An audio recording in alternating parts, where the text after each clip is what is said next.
Hey guys, my name is Reverend Phoenix and this is Drawing the Human Figure from Your Mind, lesson 160. So now, coming off of all this knowledge we've gained about the hand, we just need to do a few drawings of the hand to build up to the big conclusion that Michelangelo is going to reach, and we'll get to it in the next lesson. But in here we're going to see how to put the hand onto paper in three different drawing processes. So we already understand that when we follow a drawing process, we're going to be able to create the hand much more faster, right? So here we could very quickly put down just a bunch of flow lines here, keeping to those ratios.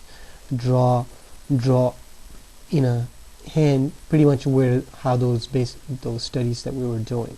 So from here, in this drawing process, once we put that down, we can come back and now start to just put in the fingers, right? So we don't have to divide the fingers in cylinders because that breaks the drawing process out. We've already established that. There's no reason to do that because it has to fit into that flow system that the brain is used to understanding. And here we already know that how this muscle is supposed to be going over here. You can pretty much just draw in that thumb over here. Okay, so now we've got that basic hand down. So now in that third process, right, so you could have different processes. So we're just looking at this process here.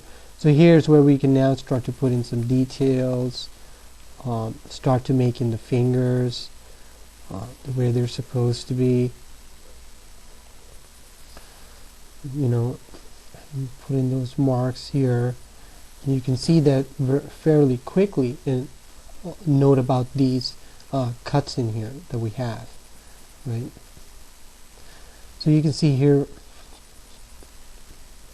we're able to create the hand very quickly, knowing all those proportions and ratios that we've been going through for those formulas, from those formulas.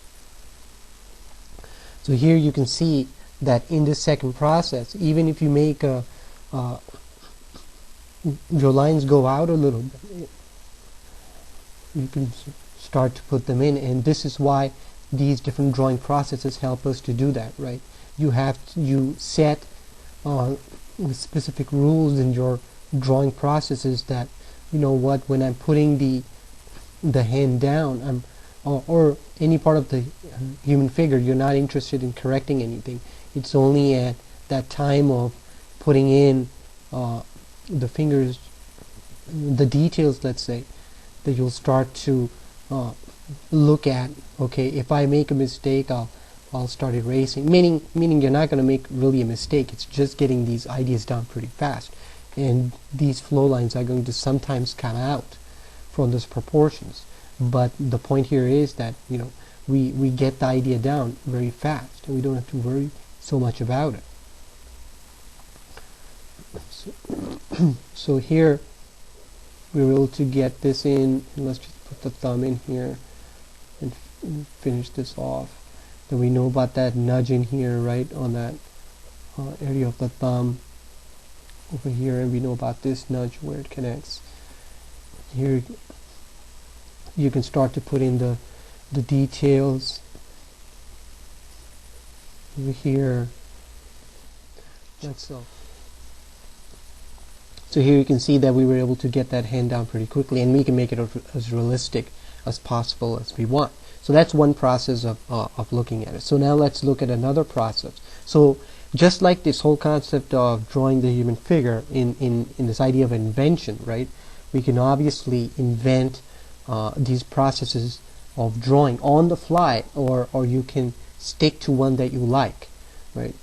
So let's look at another process here. Let's say if we want to draw, let's do like a fist or something. Here's like the forearm going down, and you can quickly imagine how the fist could look like, right, in your mind's eye, and that's it, and you leave it be. So in this process you could have like 4 different drawing processes or many. It doesn't matter. So once you got that picture down, even just in an outline or something, capture that from your mind's eye, you can now start to come in here and using all those powerful tools that we've invested. We know all the skeleton bones and all the muscles, right? So even if you have a tricky area that you don't understand, obviously you can just whip those out and start making the hand look very, very realistic. So here we can have that a knuckle over here. Then here we'll have the knuckles. So remember, it's on a curve here.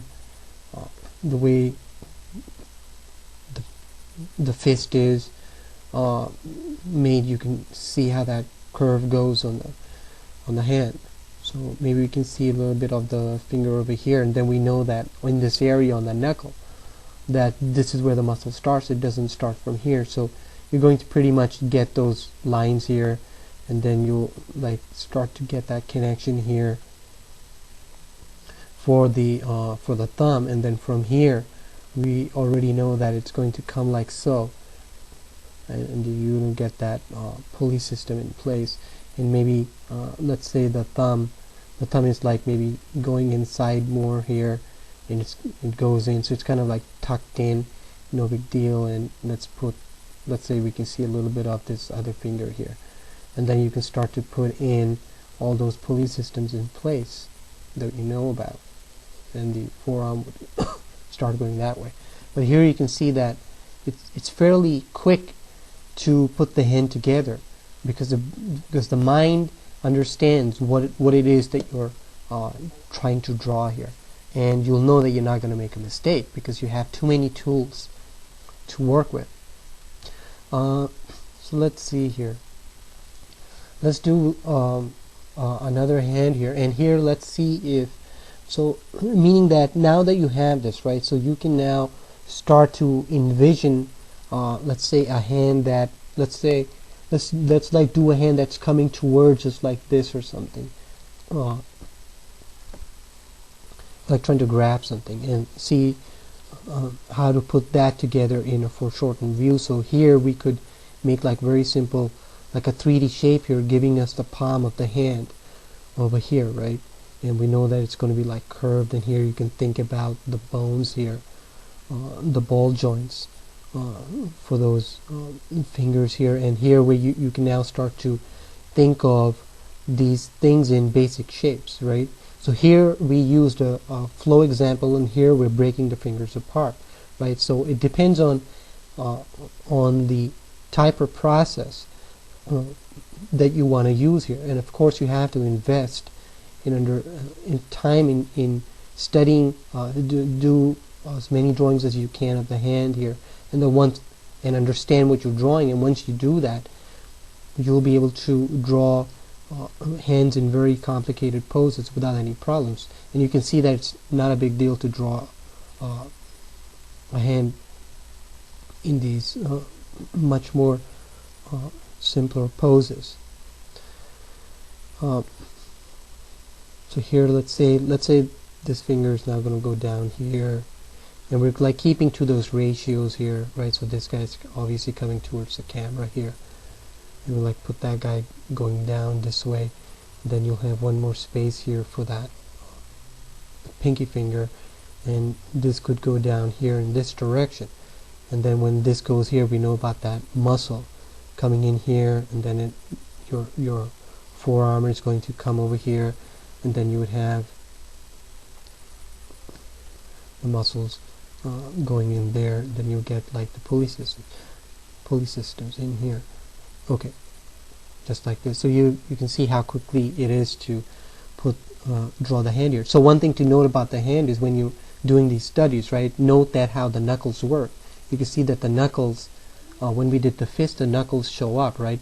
But when you start going up like this, you see that the knuckles get buried inside the top of the hand. You can hardly see them. Just when you're even like this, you can see the knuckles, right? But it goes up, they get buried. So that's something good to understand, and it helps you to draw the hands much more quicker. And in dynamic poses. So here, one last thing here, maybe we can put that thumb coming out because it's going down in that direction. Okay, so we've looked at this three different processes of drawing, right? And we're obviously establishing that the mind is able to draw the figure successfully when it follows a process of thinking, and it also knows in the that it has all the toolkits it needs, the skeleton structure, the understanding of the muscles, right? Anything to its disposal, and doing that, you don't have to worry about struggling to draw any part of the human body, because you'll be able to just create it, and you won't be thinking in am I making a mistake or not. You'll know that forget it, let me just put that idea on. So from here you can now start to understand is, okay, well, wow, well, I mean, this really means that we can now start to understand that we can create any type of characters, drawings, whatever, and we can think about depending on what area you want to work in the future, but you can now think about creating characters, a franchise, a sci-fi characters for motion pictures, design for a video game, a movie, a book, comic book, whatever you want to do. But this helps you to understand is, once you understand how to draw the human figure, you can do anything with it, right? Create more of a sci-fi robotic, like a mecha character, whatever you want to dream of. But in this drawing process, we're proving over and over that the mind can rapidly understand the figure, and really opens the door to looking at art in a different way. So we'll now reach that powerful conclusion that Michelangelo is going for, and it's really going to change the way we think about drawing and understanding and learning about the human figure. So I hope you join me for that. Thanks.